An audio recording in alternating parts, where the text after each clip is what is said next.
Hi everyone, welcome to dream job online classes. ఈరోజు మనం Indian navy tradesman mate సంబంధించి ఈరోజు జరిగిన మార్నింగ్ షిఫ్ట్ యొక్క ఎగ్జామ్ అనాలిసిస్ చూద్దాం.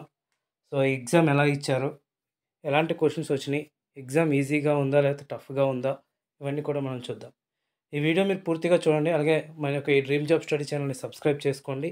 అలాగే మన టెలిగ్రామ్ గ్రూప్లో కూడా జాయిన్ అవ్వండి.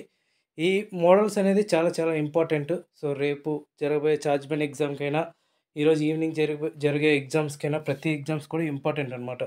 సో మీరు చూడండి. సో ఫస్ట్ పేపర్ ఎలా ఉంది అంటే, ఇంతకుముందు టీఎంఎం కానీ చార్జ్మెంట్ కానీ జరిగే విధంగా కాకుండా సపరేట్గా ఉంది. ఇంతకుముందు ఏంటి అంటే జనరల్ అవేర్నెస్ అంటే ఒక దగ్గర ఉండేవి. అలాగే అర్థమెటిక్ అంటే అర్థమెటిక్, రీజనింగ్ అంటే రీజనింగ్, ఇంగ్లీష్ అంటే ఇంగ్లీష్ 25 సపరేట్గా ఉండేవి. కానీ దీనికి పూర్తి భిన్నంగా ఆర్ఆర్బీ ఎగ్జామ్ ఎలా అయితే ఉంటుందో ఆ విధంగా కండక్ట్ చేయడం జరిగింది.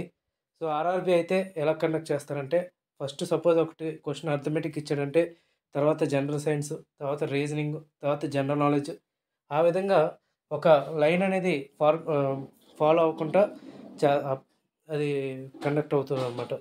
అలాగే ఈ టీఎంఎం ఎగ్జామ్ కూడా మీకు డిఫరెంట్ గ్రూప్స్ కూడా ఒకే పేపర్లో లైన్గా వచ్చేస్తే నెక్స్ట్ అని కాకుండా మొత్తం ఓవరాల్గా ఒకే పేపర్లో ఉంటుంది.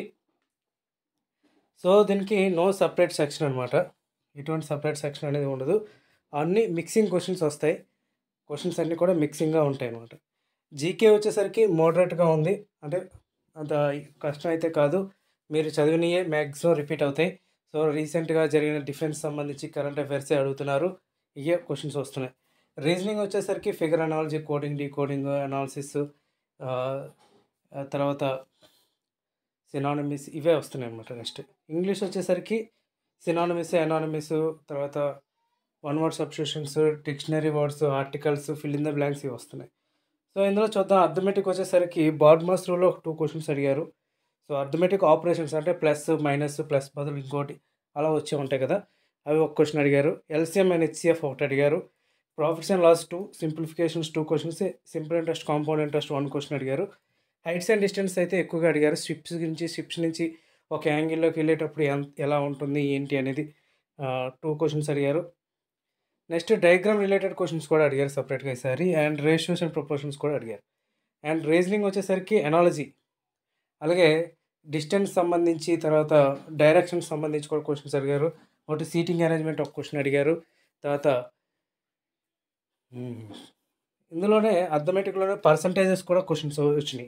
ఇందులో figure analogy, coding and decoding అడిగారు. జంబ్లింగ్స్ ఇవి అడిగారు. ఆల్ఫా న్యూమరిక్ సంబంధించి క్వశ్చన్స్ అడిగారు. మిర్రర్ ఇమేజెస్, ఇవన్నీ కూడా క్వశ్చన్స్ వచ్చినాయి మెయిన్.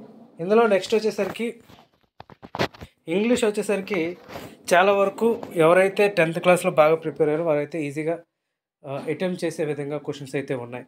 అన్నీ కూడా ఇప్పుడు డిక్షనరీ వర్డ్స్ ఇచ్చారు, తర్వాత ఆర్టికల్స్ ఇచ్చారు, వన్ వర్డ్ సబ్స్టిట్యూషన్స్ ఇచ్చారు, ఎనానిమస్ ఇచ్చారు, సినానిమస్ ఇచ్చారు, ఫిల్ ఇన్ ద బ్లాంక్స్ అయితే 2 క్వశ్చన్స్ ఇచ్చారు, మీనింగ్స్ ఇచ్చారు.